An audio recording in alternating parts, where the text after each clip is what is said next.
Rien n'arrive à me sortir d'Undertale et Deltarune en ce moment, alors pourquoi pas refaire une vidéo dessus? Certes, une pensée à l'arrière de ma tête me dit que j'aime pas couvrir 2 fois d'affilée une même série de jeux, mais je n'ai qu'à me rappeler qui dirige cette chaîne et toi, Kara? Non, ici c'est moi le patron, retourne dans ton cercueil. Sérieusement, est-ce que Kara essaye de prendre le contrôle de cette chaîne? Là c'est pas juste 2 vidéos à la suite sur une série, c'est 2 vidéos à la suite sur Kara. Évidemment, Chris n'est pas le même personnage et a sa propre individualité, mais vous voyez ce que je veux dire, non? Il y a Toriel dans Undertale, elle est aussi dans Deltarune, il y a Alphys dans Undertale, elle est aussi dans Deltarune, et il y a Kara dans Undertale, pas besoin de le chercher plus loin. C'est le 4e enfant de la famille Dreamer, dont Asriel est le frère, le voilà en la personne de Chris. Voici le nouveau visage de l'Assemblée nationale à l'issue de ce second tour. Confirmation de la victoire de Kara. On pourrait m'objecter que Chris pourrait être une sorte d'amalgame de Frisk et Kara, même si j'ai aucune idée de comment ça marcherait, c'est une idée relativement courante. Ou carrément qui elle serait Frisk. Le nom est presque un anagramme, sa couleur de peau prête à confusion. Toriel adopte Frisk dans une des fins d'Undertale, même si dans la fin en question, la famille n'est certainement pas au complet. Et son équipement au début du jeu inclut un bandage comme Frisk dans Undertale. Enfin, le mot anglais bandage a plusieurs sens. Pour Chris, la description fait plutôt penser à un pansement. Là où pour Frisk, la version japonaise du jeu clarifie que c'est un bandage. Et si on me demande pourquoi Frisk en a un, je répondrais que c'est probablement pour le relier à Kara à vrai dire. Indéniablement, Toby Fox brouille les pistes, mais je dispose d'un nombre conséquent d'arguments pour étayer l'hypothèse Kara. Et en plus, je suspecte qu'on nous prépare déjà pas forcément un équivalent, mais un personnage comparable à Frisk, sous la forme d'un autre réceptacle de la volonté du joueur, n'affichant pas sa personnalité et portant un t-shirt à 2 rayures, par opposition au personnage au t-shirt à une seule rayure, qui a secrètement sa propre histoire et personnalité. N'oubliez pas que Kara n'est le vrai nom qu'au sens d'une allusion méta, et peut très bien s'appeler autrement dans un autre monde. D'ailleurs, si vous voulez, je peux faire ça.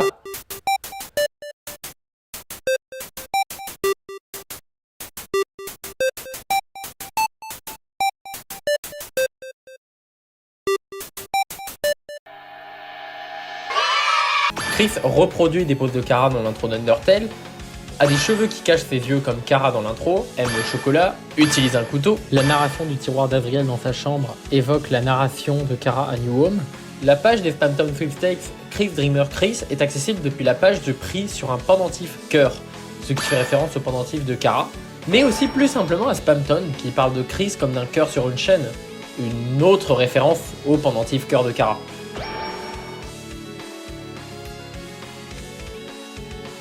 Sans oublier un élément de narration chez Toriel qui me rend fou.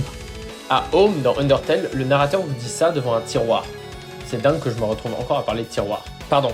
Il vous dit, dans le tiroir, il y a des graines de fleurs et des crayons brisés. On passe à côté sans se poser de questions au début du jeu, sauf qu'en fait ce texte évoque le destin des enfants de la famille Dreamer. La fleur pour Flowey et les crayons pour Kara, dont on sait qui a les dessiner. Des graines de fleurs parce qu'Asriel est devenu Flowey, des crayons brisés parce que Kara est mort. Et il se trouve que dans Deltarune, on a un autre tiroir qui nous parle de crayons en référence à Chris, ce qui nous fait un point de plus pour dire que c'est son équivalent dans Deltarune. Mais tant que j'y suis, car trop peu de gens parlent de ce sujet, regardons ce que ça nous dit exactement dans Deltarune. Il y a des crayons dans le tiroir. Leurs étiquettes ont disparu depuis longtemps et il n'y a plus de verre. Pourquoi ça ne parle que de crayons? Que de Chris? Pourquoi il n'y a rien pour Asriel? Pour Chris, ça a beaucoup de sens. Plus d'étiquettes car son identité se fait effacer par le joueur. Mais attendez, pourquoi il n'y aurait plus de verre? Ça sous-entendrait que le crayon vert est le plus utilisé, pour dessiner un personnage vert par exemple. Est-ce que Ralsei est le Monster Sona de Chris, étant donné qu'on lui avait donné un serre-tête à cornes rouges, parce qu'elle se demandait quand ses cornes grandiraient, quand elle était petite? Oh non, punaise. Mieux, est-ce que c'est là qu'est le devenir d'Asriel dans ce texte? Ralsei est un Darkner bizarre, et son nom comme son apparence font référence à Asriel.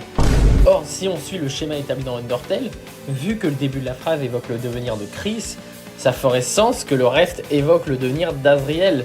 Et le reste nous parle justement d'un personnage bizarrement semblable à Asriel. Je ne sais pas si Asriel a été transmuté en Ralsei, mais c'est un peu ce que ça porte à croire.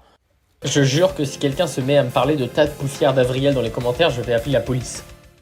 Sans vouloir rester trop longtemps sur Ralsei, l'idée qu'il serait à l'effigie du Monster Sona de Chris ferait beaucoup de sens. Chris est marginal dans cette ville de monstres. On sait qu'elle pensait avoir des cornes en grandissant, et si elle s'imaginait devenir un monstre, celui-ci ressemblerait à un Dreamer, et plus précisément un jeune Asriel, si elle l'a conceptualisé en étant plus petit. Et puis, vous rajouterez ça au compteur de Kara si vous le voulez, mais il est plausible que Chris, comme Kara, n'aime pas vraiment les humains, vu sa réaction face au livre contenant des images des humains. D'ailleurs, Chris a pas pu naître de nulle part dans cette ville de monstres. Est-ce qu'on n'aurait pas là un parallèle à Undertale, avec Chris qui aurait fui un village d'humains, comme Kara a fui les humains, avant de connaître les Dreamers? D'ailleurs, on a quelques raisons de penser que c'est peut-être pas les premières fois que Chris retire son âme, alors que le joueur vient de lancer le jeu.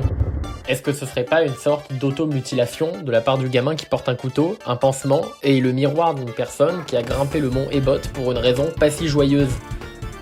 Ce que j'insinue là, c'est qu'à moins qu'on découvre soit 1. Une troisième entité logée dans ce corps avec Chris et le joueur et présente pour quelques raisons avant le joueur, soit 2. Que Chris faisait ça avant pour évincer le joueur parce qu'on aura un chapitre 0 qui lui donne une raison de commencer à le faire plus tôt.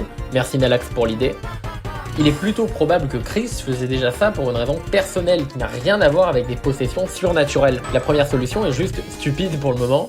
Et la seconde demande de considérer un chapitre en plus. Il faut qu'il soit assez éloigné dans le passé pour que Noël ne comprenne pas plus tôt qu'on est là. Vu ce qu'on vient de dire sur Kara et une possible peur ou haine des humains de Chris, une raison personnelle que pourrait avoir Chris d'utiliser une cage où Yel jette son âme pourrait être une forme d'automutilation en se séparant de ce qui fait le cœur de son identité et de son être. Et les humains ayant des âmes différentes des monstres, Yel rejetterait aussi sa propre humanité par cet acte.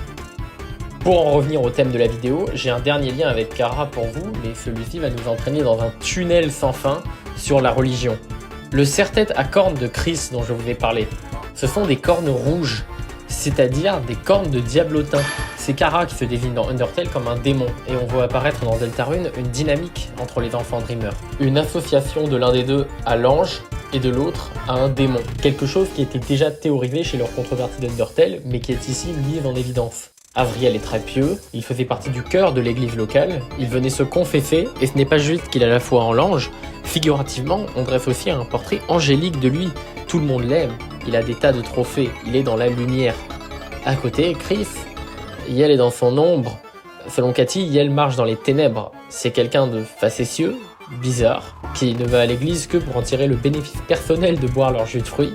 Yel s'intéresse à la magie, qui est pour l'instant absente du monde de lumière, où on en parle comme on parlerait de sorcellerie ou d'occultisme dans notre monde. Et c'est peut-être un hasard, mais King appelle Chris porteur de lumière, ce qui est, on va dire, douteux. Plus intriguant encore, j'ai gardé pour vous un détail peu souvent commenté. Savez-vous que Chris est souvent associé aux pommes? C'est le cas avec Queen, c'est le cas avec le thé Chris qui a le goût de jus de pomme. On insiste pas mal pour nous dire que Chris utilise du shampoing à la pomme.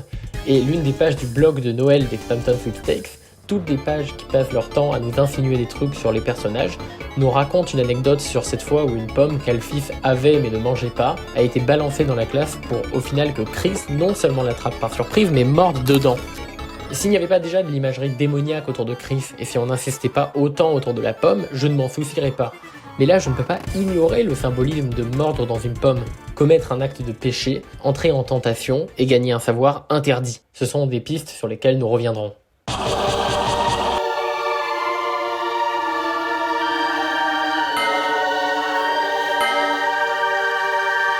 Ça ne suffit pas de voir des thèmes religieux chez des persos, il faut les replacer dans le contexte des jeux et comprendre ce que ça peut signifier. Ce qui nous rajoute une couche de complexité et d'intérêt pour nous, ce sont les croyances de ces univers. Dans Undertale, la croyance en l'ange ne revêt pas la forme d'une religion organisée, mais la rune Delta est un symbole culturel omniprésent, et la comprendre est toujours signifiant pour le lore. Symbole qui date d'avant l'histoire écrite et dont le sens initial a été perdu, on l'associe souvent à la prophétie de l'ange. Or, on a des personnages dont le design est fait pour se rapprocher de l'ange, dont ils essayent d'incarner la dimension héroïque et porteuse d'espoir. On a Kara qui est vue comme future des humains et des monstres et rend de l'espoir aux monstres plus que probablement parce qu'elle est interprétée comme l'ange à son arrivée. Quant à la question de l'identité réelle de l'ange, elle n'est plus un mystère depuis longtemps. On sait qu'il a vu la surface, qu'il doit libérer les monstres, vider le souterrain, et un texte de Waterfall nous dit qu'il va revenir, ce qui suggère qu'il est déjà venu. Toutefois, une interprétation pessimiste du symbole veut qu'il représente un ange de la mort qui amène la destruction et les libère de leur prison par la mort. Il est aussi impliqué que l'ange n'est pas un monstre, ou en tout cas n'est pas juste ou n'a pas tout le temps été un monstre, si vous voyez ce que je veux dire. En pacifiste, cet ange est le sans-âme Flowey qui redevient Azriel et brise la barrière. Enfin, je dois d'emblée nuancer. Quand il absorbe les âmes et prend cette forme, Flowey essaye d'incarner l'ange au sens de l'ange de la mort.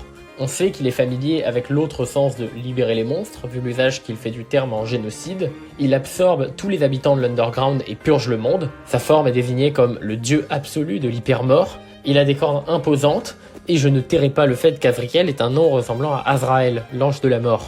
Bordel, quand est-ce qu'Azriel arrêtera d'être le nom le plus travaillé du jeu vidéo? Guettez mon graphique sur cette histoire de fou furieux. Toutefois, en Run Génocide, l'histoire est un peu différente. Les monstres ne sont pas libérés dans le même sens, jamais. On ne voit jamais l'ange au sens bénéfique. On incarne l'ange de la mort qui vide chaque zone accessible de l'Underground jusqu'à l'effacer avec tout le monde du jeu.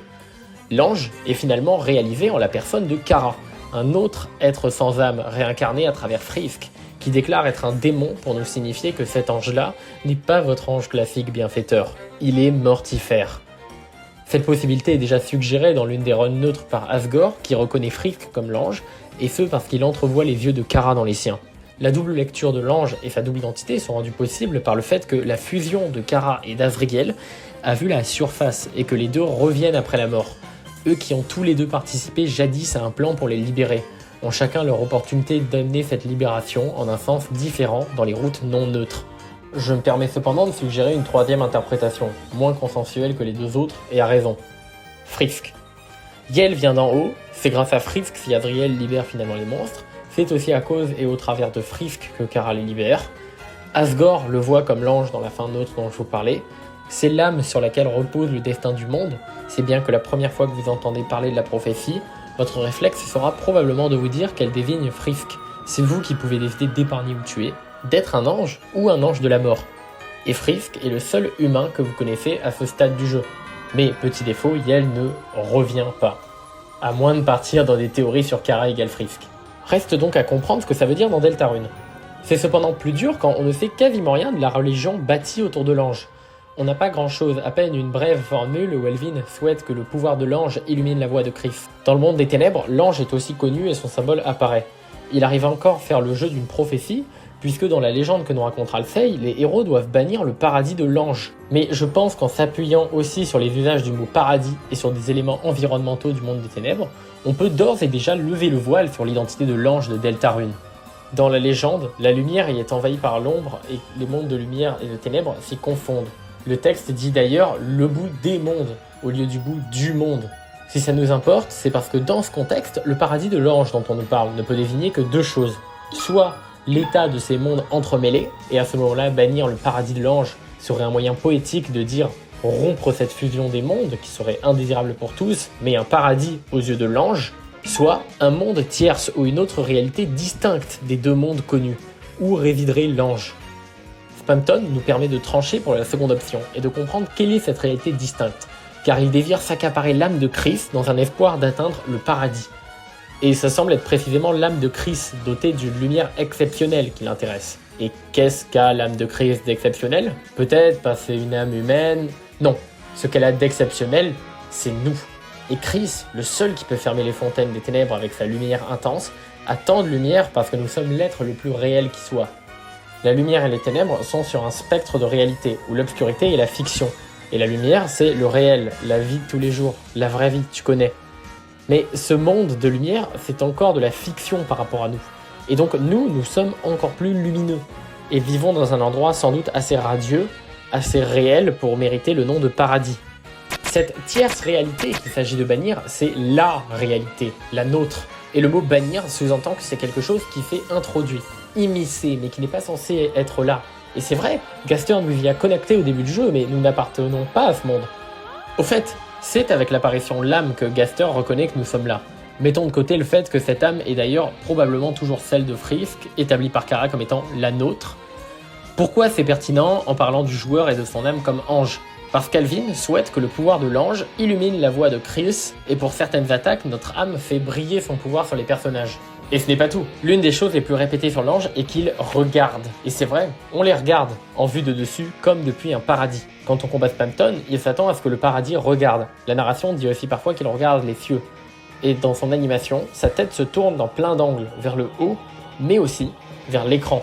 Et vous savez aussi qui regarde vers l'écran? Chris, quand Yel retire notre âme et nous menace. Une âme qu'elle a d'ailleurs retirée par-dessus la position de l'ange sur son tapis. On a aussi les figurines d'anges qu'on trouve dans l'hôpital. Elles sont effrayantes parce qu'elles n'ont pas de traits du visage, mais ça ne semble pas inquiéter Rudy ou être un défaut de représentation. ça doit être un trait caractéristique dans les représentations de l'ange, tout comme il existe des cultes qui ne représentent pas leur dieu directement. Et tout comme dans plusieurs religions, on ne comprend pas Dieu comme ayant une apparence définie ou compréhensible. Mais ici, ça prend un tout autre sens s'il s'avère que l'ange est un joueur dont le visage ne peut pas être représenté. Dans notre réalité, le joueur peut avoir toutes sortes de visages. Et le réceptacle que Gaster prépare pour nous, dont il dit qu'il sera notre corps, n'a pas non plus de visage aux dernières nouvelles. Vous croyez que j'ai fini ? Non, non, non. Tous les mondes des ténèbres jusqu'à présent ont un château dont l'apparence rappelle le boss de la zone. Tous, y compris celui de la Grande Fontaine, qui est un château aux ailes d'ange.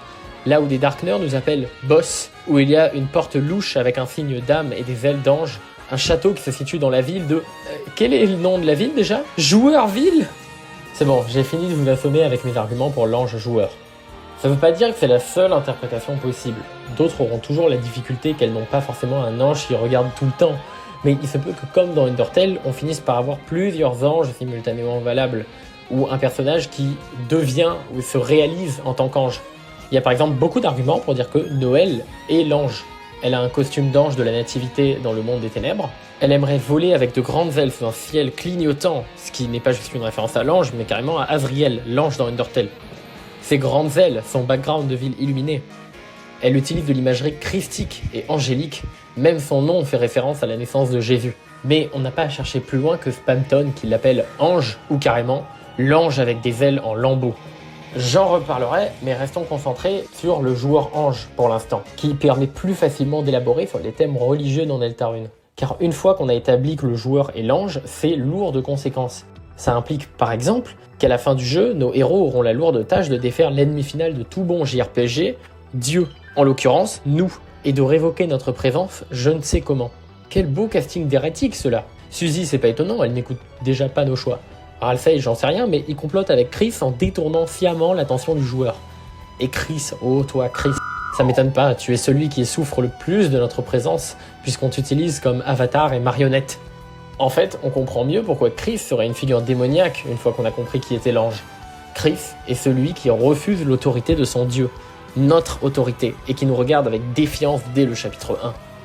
On comprend mieux le pourquoi du comment, mais on n'en apprend pas beaucoup. Je veux dire, c'est sympa de creuser toutes ces pistes, mais on sait déjà que Chris n'est pas trop chaud à l'idée d'être possédé par nous.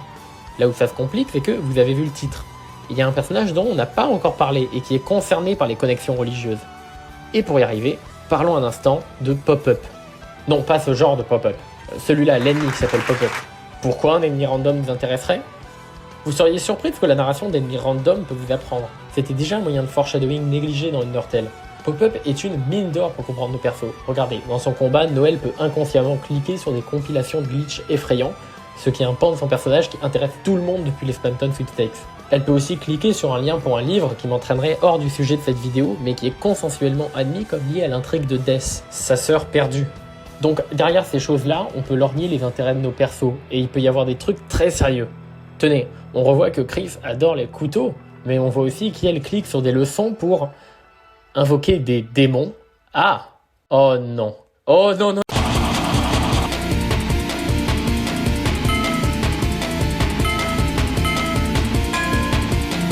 Merci à tous de m'avoir accompagné dans la partie à peu près sensée. Là, on va vraiment sombrer dans la folie à la recherche de conclusions, donc ça va devenir plus spéculatif. Spéculatif à quel point ? Eh bien, maintenant qu'on est en territoire brumeux, permettez-moi de demander, est-ce que Chris a fait un pacte faustien avec Gaster ? Chris écara par-ci, Chris associe un démon par-là, c'est bien gentil, mais quand Pop-Up vient me dire que Chris est intéressé par le fait d'invoquer des démons, je ne pense pas qu'il parle de Chris qui invoquerait Chris. Et pour ceux qui penseraient que Chris n'aurait pas vraiment tenté de faire ça, ou que c'est une blague à la con, Noël est vraiment intéressé par les glitches de jeux vidéo, et c'est devenu super important pour l'interprétation de son personnage du jour au lendemain. Or, on sait que Chris voulait apprendre la magie, et parle avec un type d'occultisme. Et que ce soit par la magie qui a des liens avec le monde des ténèbres, ou par l'occultisme qui déboucherait sur les démons, je peux soupçonner qu'elle soit tombée sur Gaster. Les ténèbres liées à Gaster, ça doit choquer personne, mais les démons, ça étonne peut-être un peu plus. Pourquoi Gaster serait le démon avec lequel Chris aurait pris contact ? Oh, je ne sais pas. Peut-être parce que ces stats dataminés dans Undertale sont remplis de 666. Le perso Creepypasta qu'on doit redouter et qui est venu donner son jeu à Halloween parle même en 666. Vu que c'est de Gaster qu'on parle et qu'il faut toujours être prudent avec lui, je ne serais pas si sûr de mon hypothèse si je n'avais pas deux autres points à mettre en lumière. Le premier, c'est que Chris a vu derrière les portes rouges qu'on surnomme le bunker. Or, on ne sait rien de ce qu'il y a dedans, si ce n'est que... il y a le son de l'entrée 17. Chris, Azriel, Noël et Death exploraient la forêt quand ils étaient plus petits, et Noël dit qu'il n'y avait rien trouvé. Sauf que Noël a l'habitude de nier ses souvenirs traumatisants, donc ils ont définitivement vu le Slenderman dans cette forêt. Même si à 4 il n'y avait rien trouvé, on est sûr que Chris a parlé de choses effrayantes qu'elle a vues au bunker, grâce au dialogue de Monster Kid et Snowdrake. Je ne sais ni ce qu'elle a vu dedans, ni combien de fois elle y a été. Qu'est-ce que tu caches sous ton sourire? Ça va pas là? Mais je suis sûr que c'est un lien avec la production de Ténèbres, car Chris recule, semblant reconnaître la première salle emplie de ténèbres qu'on voit dans le jeu. Je pense qu'elle a vu ce que c'était dans le bunker à cause de la référence à l'entrée 17, et parce que plusieurs indices pointent vers le fait que ces ténèbres seraient produits dans les profondeurs sous l'étendue d'eau qui longe la ville, et que ces deux portes seraient probablement l'entrée d'un tel complexe souterrain, d'où Gaster ou un fragment de lui aurait lancé son expérience sur les ténèbres. Mon autre point est plus court, et se résume en une question. Pourquoi Chris peut faire ça? Bon, déjà, pour les quelques-uns qui l'ignoraient, il y a le son de l'entrée 17. Voilà, mais surtout, il n'y a rien de normal à propos de ça, en fait. On ne peut pas choisir qui on veut appeler, il n'y a pas écrit Toriel, Sons ou Saul, donc j'irai pas jusqu'à dire que c'est bizarre que Chris ait le numéro de Gaster, mais je prendrai ça dans l'autre sens, en disant que l'autre fois dans Deltarune où ce son sort du téléphone d'un personnage, c'est de celui de Spamton, qui est quasiment confirmé comme ayant communiqué sur ce même téléphone avec lui. Donc ça aurait du sens que la même logique s'applique à Chris. Mais avant de continuer mon tunnel sur Chris et Gaster, qu'est-ce que ça veut dire pour lui exactement d'être un démon? À chaque fois, c'est dans un rapport à l'ange. Regardez Kara, c'est un démon parce que c'est un ange de la mort, une version corrompue de l'ange. Pour Chris, si ça pourrait être à cause d'un lien à l'autre démon dont on veut parler, il faut sans doute comprendre sa nature démoniaque comme une représentation de sa relation à l'ange. Et elle rejette l'ange et veut au moins par moment l'empêcher de voler. Ce que ça nous apprend aussi, car il n'y a rien de juste derrière la possession de Chris, c'est qu'être un démon ne veut pas à proprement parler dire être le méchant, même si ça peut se croiser. De la même manière que le joueur qui aboutit à la résurrection de Kara n'est pas à proprement parler maléfique. Et si dans Deltarune l'ange est le joueur, alors le démon peut s'opposer à lui et être un antagoniste, mais n'a pas forcément à être méchant. Et en suivant la même logique que Chris, celui dont on nous dit de nous méfier dans Undertale n'a pas forcément à être le méchant. Pour autant, on peut supposer que lui aussi va s'opposer à nous, et qu'avec tous ces 6 de tous les démons, il est le diable qui correspond à l'ange que l'on est, et doit relever d'une opposition encore plus forte et structurante pour le métanarratif à l'œuvre ici. Commençons par dire que si je ne sais pas s'il l'a observé ou s'il l'a créé, Gaster est le premier à avoir connu la prophétie qui parle de bannir le paradis de l'ange. Ralsei nous parle de prophéties transmises par l'espace et le temps, or on nous dit que Gaster est brisé au travers de l'espace et du temps. Et sur le site de Deltarune en 2016, Gaster nous parlait de 3 héros bannissant le paradis de l'ange. Ce qui est paradoxal bien sûr, c'est que Gaster a besoin de nous alors qu'il nous est opposé, et donc il nous fait jouer à son jeu. Et s'il est trop tôt pour être précis sur ce que Gaster veut et que le sujet de pourquoi il a besoin de nous ne peut être traité aujourd'hui, n'oubliez pas qu'il peut essayer de tirer parti de nous pour qu'on soit viré ensuite. Qu'il ait besoin de notre lumière, de notre détermination, de notre espoir, du réceptacle qu'on crée ou de quoi que ce soit d'autre, n'oubliez pas qu'il a présenté son programme comme un sondage pour que ce soit au final un jeu. Il peut nous dissimuler des choses et il se peut que ce nouveau futur qui sera créé avec nous n'existe qu'après nous avoir bannis, qu'on ne joue jamais dedans, ou que ce soit carrément un prétexte pour attirer le joueur d'Undertale et le faire jouer. Si on ne connaît pas beaucoup Gaster, ce qu'il sait ou pense de nous, on sait ce que quelqu'un qui a indéniablement des liens avec lui, Sans, pense de nous. Sans nous reconnaît comme l'initiateur de l'anomalie qui perturbe l'espace-temps, vit plein de timelines par curiosité, et ce faisant, peut aller jusqu'à détruire le monde. Si les rapports dont il nous parle ont été faits avec Gaster ou qu'il les a consultés, il y a fort à parier qu'il nous voit comme une menace à combattre, et qu'il endosse sciemment le rôle du diable. Toutefois, sa stratégie doit être différente de celle de Sans. D'abord parce qu'il nous a activement recherché et fait quelque chose, et aussi parce que Toby ne va pas écrire 2 fois le même personnage. Sans ne faisait rien tant qu'on ne franchissait pas la ligne rouge, et pensait que l'anomalie serait satisfaite quand elle serait heureuse, quand elle aurait une bonne fin. Mais en génocide, il comprend qu'on en veut toujours plus, qu'on ne sera jamais satisfait. Le brillant scientifique Gaster n'a pas cette naïveté-là. Il a dû comprendre qu'on ne sera jamais satisfait. Il nous connaît par cœur. Il sait carrément qu'on veut un nouveau futur. Les théories d'autres fins secrètes et plus heureuses étaient populaires après les premières mises à jour d'Undertale. Et il sait aussi qu'on l'a cherché lui. On ne s'est pas arrêté là. On a continué de chercher du contenu. On l'a cherché partout. On a entretenu notre passion par la théorie, par l'art. C'est bien qu'il peut revenir des années plus tard et qu'on est toujours là, friand de contenu, prêt à jouer à son jeu. Si je devais m'amuser à deviner, je pense que Gaster, qui nous donne 3 slots de sauvegarde, sait très bien ce dont on est capable. Alors il a peut-être une stratégie pour nous piéger dans sa propre cage à oiseaux, et une ruse bizarre pour nous combattre, mais je pense aussi qu'il est notre antagoniste parce qu'il est celui qui a vraiment le contrôle, qui veut nous utiliser, nous, et notre curiosité sans limite pour ses propres fins. Des fins qui ont réussi à rester obscures jusqu'à présent. J'y vais un peu au doigt mouillé, mais les démons semblent aussi avoir un lien avec les limites du jeu. Dans la Kara-analyse, j'avais parlé de Kara, de l'envie du joueur de tout voir et d'atteindre la limite du jeu, le point où il n'y a plus rien à découvrir. Tout naturellement, le démon est aussi lié à ce qui est hors limite, ou au fait de tout voir, y compris ce qui est le plus caché dans le jeu ou n'est pas dans son monde. Vous ne me croyez pas? Dans Undertale, il y a des messages dédiés précisément à ceux qui vont lire les strings du jeu. Des textes qui ne sont accessibles dans aucune salle ou contenu pas utilisé. Il y a des blagues du développeur, mais il y a aussi des trucs plus intéressants. Et parmi eux, ce qu'on surnomme les textes démons, parce qu'ils sont à proximité des lignes avec démon écrit suivi d'une lettre. Ceux-ci font d'eux-mêmes allusion aux démons, mais ils vont tous finir par avoir un lien avec Gaster ou Kara. J'aimerais en parler en détail ici parce que c'est rarement abordé en vidéo et ça sert le propos pour une fois. Alors profitons-en et enfilons notre casquette de data mineur.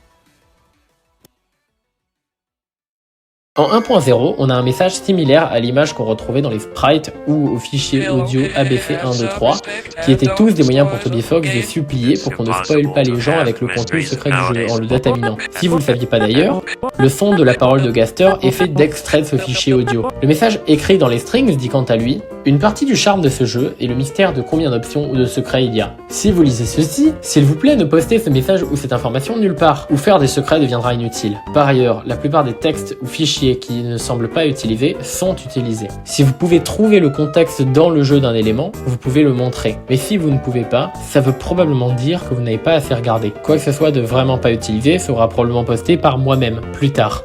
Vivre dans un monde comme ça, où les gens peuvent juste tricher en sortant les réponses du code, votre impatience vous a vraiment endommagé, n'est-ce pas? La dernière phrase avec son ton critique n'est pas sans rappeler la fin de la run génocide et sa méfiance à l'égard du complétionnisme. Et en parlant de run génocide, que retrouve-t-on en 1.01 en train de parler à la place de ce texte? Kara. Regardez ce langage soutenu et son célèbre « enchanté ». Enchanté. Vous vous êtes fait entendre clairement. Compris. Moi, votre humble serviteur, vous suivra jusqu'à l'absolu. Quelle manière bizarre de dire jusqu'au bout. Le mot que je traduis par absolu ici, qu'on peut aussi traduire par extrême, renvoie encore et toujours à la limite d'Undertale. C'est bien sûr lié au message de Toby, mais ça ne s'adresse pas à Toby. Ça ne ferait pas de sens que Kara dise l'écouter, surtout quand de fait, non, on est en train de lire les strings pour chercher des secrets et probablement les poster. Non, ça s'adresse aux joueurs. Kara, notre partenaire, l'humble serviteur qui nous assiste pour compléter le jeu et atteindre l'absolu, nous soutient aussi lorsque nous ouvrons les strings du jeu. Yael nous accompagne lorsque nous allons jusqu'au tréfonds chercher les derniers secrets. Le premier paragraphe de l'ancien texte est trouvable autre part, près des strings correspondant au texte des différents noms spéciaux qu'on peut donner à Kara, et plus précisément, juste au-dessus du nom de Gaster. En 1.05 et 1.06 maintenant, on n'a plus le paragraphe, mais on a une autre ligne démon qui est ajoutée. Sauf que, bizarre, aucun texte à côté. Cependant, une mise à jour a existé entre les deux, la 1.05a. Et ce que vous devez comprendre, c'est que ce patch ne faisant aucun changement majeur est sorti peu de temps après la 1.05 et a été rendu désuète une semaine plus tard par la 1.06. Mais elle comporte une unique modification des strings, absente dans la 1.05 comme dans la 1.06. Et vous l'avez deviné, c'est au niveau de cette ligne démon. Bon, ok, elle n'a pas une seule modification, il y en a une autre, c'est que là où il y a écrit le nom de la version dans celle-là, il y a écrit 1.05a. Mais sinon, le seul texte qui est rajouté, fait exprès pour être effacé une semaine plus tard, est « Il est ». C'est insignifiant, mais le contexte fait froid dans le dos. Et avec les mentions répétées de Gaster avec le pronom « lui », c'est définitivement de lui que ça parle. J'ai également appris qu'en 1.08, à ce même emplacement, on n'a pas rien, on n'a pas « il est », on a 3 petits points. À quoi tu joues, Toby ? Bref, le démon est lié au dépassement des marges du jeu. Et les deux qu'on voit ici, Kara et Gaster, ont des rôles un peu complémentaires. Kara est le compagnon du joueur pour tout voir, jusque dans le code, c'est le démon qui va toujours plus loin et pousse les bornes du jeu à la recherche de l'absolu, de la fin du contenu. Quant à Gaster, comment trouve-t-on les événements de fun? Il faut soit rejouer au jeu encore et encore, soit tricher. Ceux-ci ont d'ailleurs été découverts après la sortie du jeu en mettant la majuscule sur la variable à une époque où ce n'était pas possible de les trouver naturellement. Quant à la salle de l'entrée 17, on ne peut la trouver qu'en disséquant dans le jeu. Gaster, lui, c'est le contenu hors limite à trouver. fait pour être trouvé par le joueur curieux. C'est le démon caché dans l'ombre des parties les plus éloignées et occultes du jeu. Une réalité plus sournoise que tous les virus, plus dangereuse que toutes les épidémies, plus contagieuse aussi que toutes les infections, mais elle est rarement évoquée et encore moins prise au sérieux. Cette réalité, ce sont les forces du mal sous toutes leurs manifestations. Elles étendent leur pouvoir dans toutes les sphères de la société, l'actualité le montre amplement. Gaster est fait pour être cherché par ce que Kara représente, et Gaster a l'air tout à fait conscient et veut probablement profiter de ce désir du joueur de tout connaître. Est-ce que vous me cherchiez? Je vous ai cherché aussi. Si Chris est aussi un alter ego de Kara et couvert d'imagerie démoniaque, ça me conforte dans l'idée que les deux soient entrés en contact et cherchent à tirer quelque chose l'un de l'autre. Surtout que ces thématiques referont peut-être surface chez Chris. Yel s'intéresse à la magie et à l'occultisme, c'est-à-dire au surnaturel, à l'anormal. Donc je reviens sur ma rencontre entre Chris et Gaster, je la lâche pas. Chris est allé dans le bunker et a vu les ténèbres. Ok. Mais encore, ça c'est plutôt safe, Enzoul. Qu'est-ce que tu as d'autre à nous proposer? C'est pas assez fou pour vous? Alors je vais me surpasser. Et si Chris avait vendu son âme à Gaster? Je veux bien croire que c'est normal que Chris puisse faire ça. Après tout, Undertale ne dit jamais que l'âme ne peut être séparée d'un humain qu'à sa mort. Mais pourquoi Chris est plusieurs fois assimilé à un mort vivant? Et peut-on parler de sa description horrible dans le monde des ténèbres? La capacité de Chris à survivre ainsi grâce à de l'injection de sa propre détermination et l'invasion du joueur ne serait-elle pas liée à un contrat entre les deux? Les démons sont connus pour leur pacte diabolique et l'autre démon qu'on connaît, Kara, nous demande notre âme. Gaster aurait besoin d'un volontaire pour son expérience impliquant le joueur.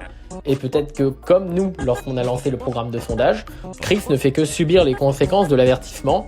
Vous acceptez tout ce qui arrive à partir de maintenant. Peut-être même que Chris est cette voix qui parle comme Kara en japonais à la fin de l'intro. Si Chris est Kara et a été éduqué par les mêmes parents, ce serait logique qu'elle parle pareil. Qui d'autre ça pourrait être? Et si on a raison de penser que Chris jetait son âme dans la cage par rejet de son humanité, ça ferait sens qu'elle s'en débarrasse. Bien sûr, si vous acceptez comme moi que c'est notre âme dans Chris, la même qu'on utilisait dans Frisk dans Undertale, alors ça pose encore plus de questions. Parce que ça voudrait dire que Chris aurait donné la sienne à Gaster, qui en ferait je ne sais quoi, et que Gaster lui en aurait donné une de substitution. Ça expliquerait que Chris soit un corps contenant une âme humaine. C'est pas la sienne. Et j'ajoute que dans Undertale, l'essence de Kara était dans son corps, puisqu'elle persistait dans son cadavre, et a été réveillée par la détermination. Donc Chris pourrait encore avoir sa volonté dans le tas avec de la détermination injectée dans son corps.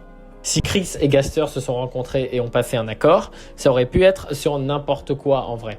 Je pense juste que c'est probablement en lien avec l'âme, vu que Chris finit possédé par le joueur, qui a des insinuations bizarres sur sa mortalité, et que si Gaster aurait quelque chose à tirer de Chris, et seulement de tous les gens en ville de Chris, ce serait son âme humaine. Ça ouvre sur des questions comme pourquoi Chris aurait passé cet accord si elle nous rejette. Est-ce qu'on l'a pas mis au courant de tous les détails de ce protocole, ou est-ce simplement parce qu'elle cherche quelque chose que seule cette possession peut lui apporter, travaillant en quelque sorte avec et contre nous en même temps? Même sans cette théorie, c'est déjà une question qu'on se pose. Pourquoi Chris remet l'âme?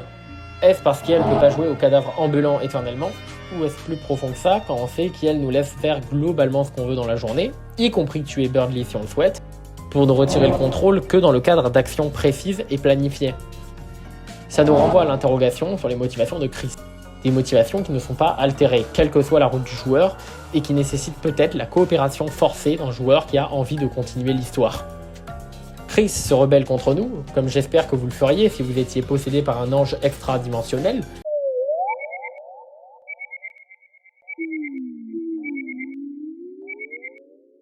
Chris se rebelle contre nous, mais comme Gaster, Yel a possiblement besoin de nous. A minima, Yel nous tolère. Prenez en compte qu'en route Snowgrave, Yel a quand même fait une fontaine après nous avoir vu manipuler son ami et tuer son... Birdly. Comment expliquer un tel choix? Chris est notre personnage principal et j'aimerais le comprendre. Je vais donc finir cette vidéo en vous présentant 3 hypothèses qui ont émergé dans la communauté Deltarune pour tenter d'expliquer ces machinations. J'y ajouterai aussi mes observations. Notez que ces théories ne s'excluent pas à proprement parler, vous pouvez croire à plusieurs d'entre elles, c'est juste que si elles sont toutes vraies, le personnage risque d'être vachement compliqué avec autant de motivation. La première théorie est par Molly Stars, dans le cadre de sa Device Theory, que je ne vais pas pouvoir vous résumer, c'est une trilogie de vidéos dont la dernière partie fait 6h30. C'est plus long que cette review de 7h sur Pokémon Ruby Omega et Saphir Alpha, plus long que cette review de 11h sur une erreur, Et ma capacité à être synthétique est déjà mise à l'épreuve par ce script. Si vous êtes aussi à fond que je le suis dans le puits de Deltarune, allez regarder. En priorité, je vous conseille la troisième partie, parce que si vous avez la motivation de le faire, c'est probablement que vous connaissez assez d'analyse sur le métanarratif de ces jeux pour ne pas avoir besoin des 2 premières parties. Je ne peux malheureusement pas m'attarder sur mes points de désaccord, ni sur les points que je trouve géniaux, comme la notion de narratif enchâssé, ou le commentaire sur le thème de s'investir dans une œuvre, et je vais essayer d'être succinct et d'aller directement à ce qui nous intéresse. Molly Stars argue que là où le métanarratif d'Undertale se concentrait sur notre capacité à accepter une fin, vouloir une bonne fin et à s'en contenter, interrogeant notre besoin de toujours en vouloir plus quitte à nuire à ce monde, à aller à contresens des messages qui l'ont fait résonner avec nous, Deltarune ferait à peu près le contraire. Car là où Undertale se présentait comme un monde, Deltarune s'affiche d'emblée comme des couches de fiction prises les unes dans les autres, auxquelles on accède par un programme. Et donc, si c'est de la fiction, pourquoi s'arrêter ? C'est l'occasion au contraire de nous inciter à profiter le plus possible de la fantasy et à plonger davantage. Quelque chose qui serait déjà insinué par la formule sombre, encore plus sombre, puisque l'ombre est la fantasy dans Deltarune. Ce serait possiblement représenté par le fait que les personnages plongent eux aussi de plus en plus dans la fiction et l'abstraction au cours du jeu, avec des mondes des ténèbres qui créeraient dans les mondes des ténèbres. Et ce serait finalement un effort auquel on aurait à participer en tant que joueur, en débusquant des secrets et en faisant plusieurs routes. Molly Stars se base par exemple sur le fait que Gaster veuille qu'on ait plusieurs sauvegardes, que Chambre retienne qu'on a battu Jevil dans tous les fichiers de sauvegarde, quel que soit celui où on l'a battu, ou encore sur l'existence dans le code de l'épée corrompue, un objet obtenu de la fusion d'un cristal pur et de l'anneau d'épine. Le cristal pur étant probablement obtenu grâce à un cristal d'ombre récupéré en battant un boss secret, tandis que l'anneau d'épine est un objet qu'on ne peut pour l'instant garder que dans des routes Snowgrave avortées. Et ainsi, il n'y aurait qu'une seule fin, mais comme Toby a dit qu'il y avait quelque chose de plus important que d'atteindre la fin, les secrets et éléments cachés pourraient servir à accomplir le vrai objectif, le même que celui de Chris, trouver Death, la sœur de Noël, qui est possiblement ce personnage qui parle dans les textes pas utilisés, ajoutés à chaque chapitre de Deltarune. Et qui sait, peut-être, Death semble partie pour être un point important du scénario, et elle a cette aura de cryptide à trouver. J'ai cependant plusieurs réserves avec cette hypothèse. Elle repose beaucoup sur l'analyse du métanarratif de Molly Stars, qui ne se base que sur 2 chapitres, et essaye de déduire le métanarratif de tout le jeu. Or, elle me semble déjà tomber sur des contradictions en 2 chapitres. Un gros souci de sa théorie, c'est qu'elle ne met jamais le doigt sur le fait que le joueur est l'ange. Et donc, elle ne se rend pas compte que, d'après la légende, le joueur est un danger à bannir. Prochain Crusade disent non! Non! On veut pas! Même sans ça, la tentation mal placée des personnages à vouloir créer plus de ténèbres pour fuir la réalité, le fait que l'antagoniste soit responsable de la création des fontaines des ténèbres, le lore établi jusque-là autour de l'équilibre de la lumière et des ténèbres, tout ça me semble aller à l'encontre de l'analyse selon laquelle Deltarune voudrait qu'on s'investisse trop dans la fiction. Gaster le veut peut-être pour ses dessins, mais jusque-là tout semble établi pour qu'on le voit comme la mauvaise chose à faire. Quand Toby dit qu'il y a quelque chose de plus important que la fin, bah oui, le voyage Le voyage est plus important que la destination. Pour l'instant, ça se corrobore avec les fins de chapitre, qui sont les mêmes pour des routes différentes et des interactions très différentes avec les personnages. Molly Stars a une idée que je trouve très intéressante si on la combine à ma théorie du pacte diabolique. Et c'est que Chris a peut-être intérêt à nous garder parce qu'elle est limitée, ne peut pas trouver Death tout seul, mais peut-être qu'un dieu, un joueur capable de revenir dans le temps et muni de 3 fichiers de sauvegarde, pourrait. Toutefois, je dois vous faire remarquer que les déviations de la route normale ne nous aident pas jusque-là. Pour moi, un gros contre-argument à la théorie de Molly Stars, c'est que la majorité des textes du jeu sur Death disparaissent en route Snowgrave. La route secrète nous éloigne d'elle au lieu de nous en rapprocher. Il est possible que Chris veuille retrouver Death, mais pour le moment, ça a plus l'air d'être dans l'arc de Noël. Et n'ignorons pas que c'est elle la chercheuse de glitch, pas Chris. La seconde théorie est par Wandy Doodles. Elle s'inscrit dans l'univers de cette théorie Deltarune, comme la fameuse théorie de l'oubli. Je me retrouve encore en parler, on dirait. Mais celle-là est bien plus courte et peut-être comprise sans, donc je vous conseille d'aller la lire. Et quelle coïncidence, Enzu l'a aussi traduit celle-là. Que la nature fait bien les choses. Wandy Doodles insiste sur le fait que la prophétie est censée raconter en détail notre voyage avec Darkner, qui font allusion au fait d'être déjà dans la légende, et d'autres qui peuvent nous teaser ceux qui arrivent plus tard parce qu'ils sont dans la légende. Et c'est parce que cette prophétie est très détaillée que Ralsei remarque quand ça va pas et qu'on dévie du chemin en Snowgrave. Ça fait aussi du chevalier rugissant, qui a le rugissement, une partie de la prophétie dans son nom, le responsable qui place tout le monde dans ce destin inéluctable, tournant les pages d'une histoire qu'on nous dit préécrite. Dans ce cas, et si Chris voulait défaire ce destin? Ne nous attardons pas longtemps sur le débat de qui est le chevalier. Admettons que Chris ne l'est pas, le timing est bizarre, et Yale essaye de prévenir de ce qui se passe, et tutti quanti. Puisque les Darkners reflètent la volonté de la fontaine et que Toby a décrit le chapitre 3 comme inhabituel, peut-être que c'est parce que ce monde des ténèbres, qui n'est pas fait par le chevalier, n'aura rien à voir avec la prophétie. Et si le cliffhanger du chapitre 1, sur lequel Toby a fait diversion, déviant le sujet avec une blague, était là pour mettre en place l'action qui allait commencer à tout rompre? Car c'est à ce moment-là que Chris a dû rebrancher la télé. Et pourquoi l'avoir rebranché? Parce qu'elle préparait le monde des ténèbres du chapitre 3, le premier hors prophétie. Wendy Doodles pense que le passage par le bunker de Chris lui a permis de connaître la prophétie plus tôt que nous, et d'apprendre à faire des mondes des ténèbres. Car sérieusement, qu'est-ce que c'est que cette action de Chris d'avoir rebranché la télé, si ce n'est pour faire ce monde des ténèbres?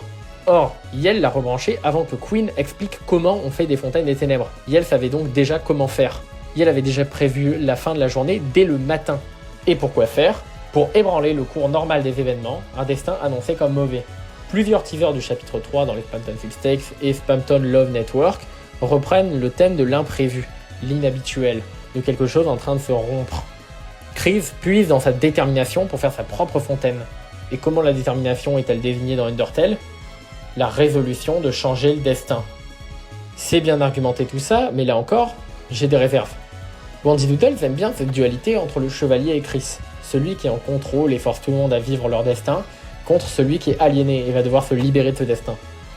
Et je pense que se libérer de ces chaînes du contrôle du joueur vont être importants.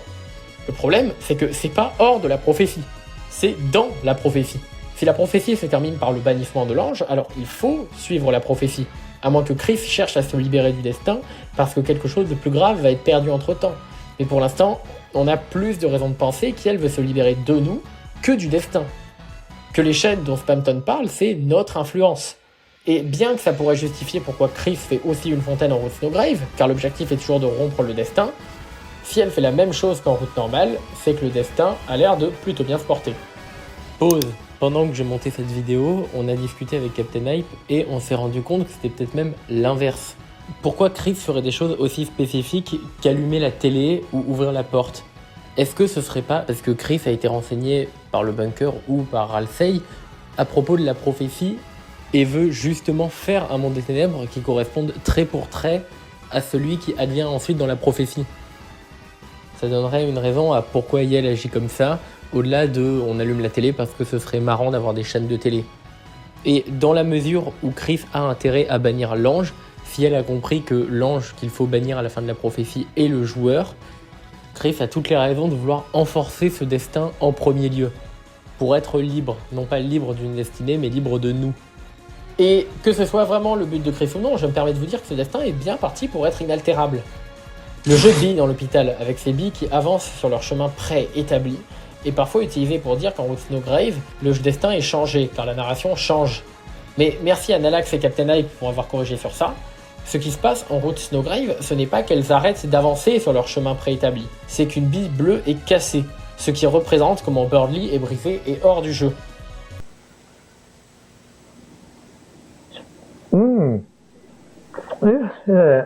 Et donc, plutôt qu'une déviation du chemin, la route Snowgrave élimine des protagonistes avant qu'ils arrivent au bout.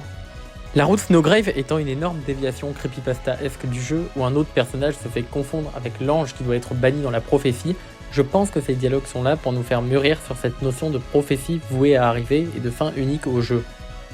Je ne peux pas être sûr pour Chris ni pour si on peut vraiment y arriver, mais ce que le joueur cherche à atteindre dans cette route, n'est-ce pas de contourner la fin en cassant le jeu, en rendant Noël surpuissante, si forte qu'elle changerait le destin par sa volonté? But if I had to take a stab in the dark, I think Chris is trying to boundary break. La troisième théorie est présentée par Halfbread Chaos dans la vidéo Why is Chris so weird? Une grosse inspiration de la vidéo que vous êtes en train de regarder. Est-ce que Chris essaye d'aller out of bounds, de dépasser les frontières de sa vie, du monde ou du jeu? Chris partage des similitudes avec Jevil, un diablotin, et Spamton, une marionnette. Or, ce que les deux ont en commun, c'est leur connaissance sur la nature réelle de ce monde. La cellule de Jevil semble être hors de la map, et Spamton cite des lignes de texte hors du monde du jeu. Ça pourrait aussi être le cas de Chris, rappelez-vous de ses liens à la pomme. Peut-être qu'elle a reçu de la part de Gaster un savoir extraordinaire et dérangeant sur la nature réelle du monde. Et sur cette théorie-là, je n'ai rien à redire. Le problème, c'est qu'elle ne nous informe pas vraiment sur ce que Chris veut exactement. C'est bien gentil de vouloir accéder à un au-delà du monde, mais pourquoi faire? Est-ce pour retrouver Death? Si c'est elle qui parle dans le code, elle est peut-être hors limite. Est-ce pour échapper à une catastrophe ou un destin prémédité? Est-ce pour le pouvoir? Une raison saugrenue qu'on ne saura que dans 4 chapitres? La réponse nous est inconnue. Quoi que ce soit, c'est probablement un plan grandiose et foireux qui pourrait être beaucoup trop grand pour Chris et foiré en chemin, comme quand Kara voulait sauver les monstres avec Azriel. Ça pourrait aussi être gris moralement, si ouvrir une fontaine dans sa maison ne l'est pas déjà, vu que Chris a gardé l'humour douteux de Kara, peut-être sa misanthropie aussi, et si Kara était prêt à se tuer lui-même et tuer 6 humains pour sauver les monstres, je ne veux pas savoir ce que Chris est prêt à faire pour son grand projet. Il se peut que ça se finisse très mal pour Chris, Kara est mort en voulant réaliser son plan, et si ça se trouve, comme nos autres compères en lien avec Gaster, épris de liberté et qui en savent bien trop sur ce monde, Chris va à son tour sombrer dans la folie. Premier humain à être tombé, le démon qui vient quand on appelle son nom, professionnel des sourires effrayants, le premier humain à être tombé, le démon qui vient quand on appelle son nom, professionnel humain à être tombé, le premier humain à être tombé. Je termine comme le fait Alfred Chaos dans sa vidéo en mettant l'accent sur un mot, bizarre. Vous n'êtes peut-être pas sans savoir que le vrai nom de la route Snowgrave dans les fichiers du jeu est la route bizarre. Deltarune met ainsi l'accent et de la gravité sur ce mot. Comme dans son sens usuel, il renvoie à la perturbation de la norme, ce qui est hors du commun. Chris est décrit par Noël comme bizarre. Nous avons déjà parlé de son caractère démoniaque, ça fait sens de ce point de vue. Mais Noël, elle qui est un élément essentiel de cette route, elle se définit aussi comme bizarre. Tout le monde sait à quel point Chris est bizarre, mais personne ne sait à quel point Noël est bizarre. Peut-être que si on en revient toujours à Death et à la route Snowgrave, c'est qu'on a encore du mal à intégrer dans cette équation cet autre personnage au thème religieux qu'est Noël. Levez la main ceux qui se rappellent du moment où j'ai parlé d'ange aux ailes au lambeau. Si Kara en tant qu'ange de la mort pouvait être désigné comme un démon, est-ce que ça aussi, c'est pas un moyen de parler d'un ange en un sens corrompu? D'un démon? Et si on se rappelle des textes démons dans le code et de ce que Kara représente, de tout mon commentaire sur le joueur qui revêt un aspect démoniaque quand il cherche tous les secrets, est-ce que Noël ne serait pas aussi un démon à ce sens-là? Figurez-vous que celle-ci a peut-être aussi été visitée par Gaster, avec son œuf de l'homme derrière l'arbre, constamment désigné comme un il, lui ayant donné dans son jeu un œuf dont elle ne se rappelle plus du nom. Logique, puisque j'ai dit sur Gaster, qui complémente naturellement et est intéressé par un joueur curieux à la soif intarissable de secrets. Et d'ailleurs, en Snowgrave, Noël est tenté par l'idée d'arrêter de se tenir sur l'interrupteur qui défait un mur électrique pour griller Chris. Figurez-vous qu'il n'y a pas que du texte pour nous le montrer. Il y a aussi une petite animation de Noël qui hésite à partir du bouton. Une animation qui n'a lieu que quand Chris se tient à la coordonnée x égale 666. Le scénario du chapitre 2 a lieu parce que Queen est intéressée par l'idée de faire un nouveau chevalier. Pour ça, elle a besoin de quelqu'un de très déterminé. Mais son choix ne se porte pas sur Chris. Il se porte sur Noël. Oui, Noël est très déterminé. Mais pourquoi et comment Queen le fait? Grâce à son usage de l'ordinateur. Ses recherches internet incessantes pour retrouver sa sœur. Elle va même jusqu'à consulter ses indésirables. Elle veut à tout prix la retrouver. On s'arrête souvent en disant que Noël est curieuse, elle trouve des secrets, elle est liée thématiquement à Gaster et Spamton. C'est beau, mais il faut aller plus loin. Pourquoi elle trouve des secrets? Parce qu'elle est déterminée. Parce qu'elle doit chercher le cryptide, le secret introuvable qu'est devenu sa sœur. Que disais-je plutôt sur les événements de fun? Comment on peut les connaître? Soit on triche, soit on refait le jeu encore et encore. Oh oui, Noël est très déterminé. Le labyrinthe en forme de croix dans la zone de glace de Dragon Blazers. Une fois que vous y allez, peu importe où vous allez, vous serez toujours ramené à la même salle. Normalement, un des personnages est censé vous guider à travers du labyrinthe. Mais c'est devenu une des parties les plus connues du jeu parce que si vous y allez sans ce personnage, vous serez bloqué pour toujours. En tant que gamine, je n'avais aucune idée que c'était un glitch. J'ai passé littéralement des heures sur l'écran à errer en pensant qu'il y avait une sortie. Le fait est qu'il y a une sortie. Moi, enfant, était si borné, je pense que je suis allé dans chaque direction possible.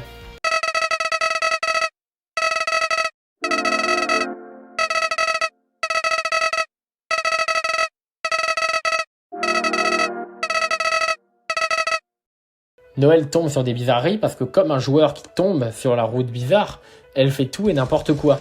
C'est une conséquence du fait qu'elle cherche Death et va tout essayer pour retrouver sa sœur. C'est parce que dans sa vie, elle est déterminée à retrouver ce truc désespérément perdu et qu'elle doit tout essayer pour le trouver, comme un joueur peut essayer toutes les instructions étranges pour trouver Deoxys sur la lune ou Mew sous le camion. C'est parce que dans sa vie quotidienne, elle est absolument déterminée à trouver Death jusqu'à chercher dans ses spams qu'elle tombe en chemin sur tous les secrets. Le but de la route Snowgrave est très précisément de mettre Noël sous notre emprise et de la rendre plus forte, elle précisément, pendant qu'elle est sous notre empire.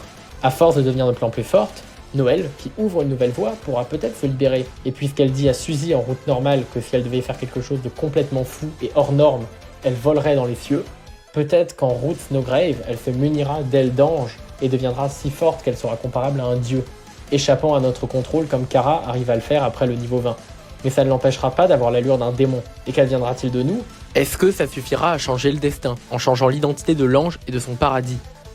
Car dans une route où l'ange est Noël, le paradis ne peut pas désigner la même chose. Il pourrait auquel cas prendre l'autre sens du paradis que nous avions déduit. Le monde fusionné de la prophétie, où Noël, avec ses pouvoirs magiques de monde des ténèbres, s'affirmerait comme l'être le plus puissant de ce monde combiné. Si nous ne sommes pas bannis dans cette route aussi, peut-être que nos héros auront à affronter l'être qui a éliminé leurs camarades et ne voudraient plus de la fin de ce monde où il est tout puissant, et que ce sera lui qui se fera bannir à notre place.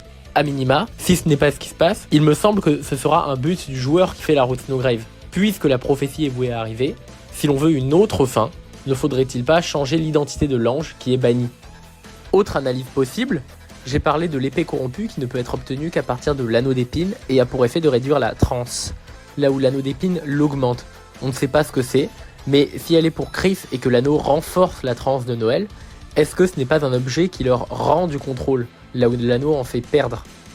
Alors, quel intérêt le joueur aurait-il à rendre leur autonomie au personnage? Et quel intérêt derrière des meurtres de Leitner?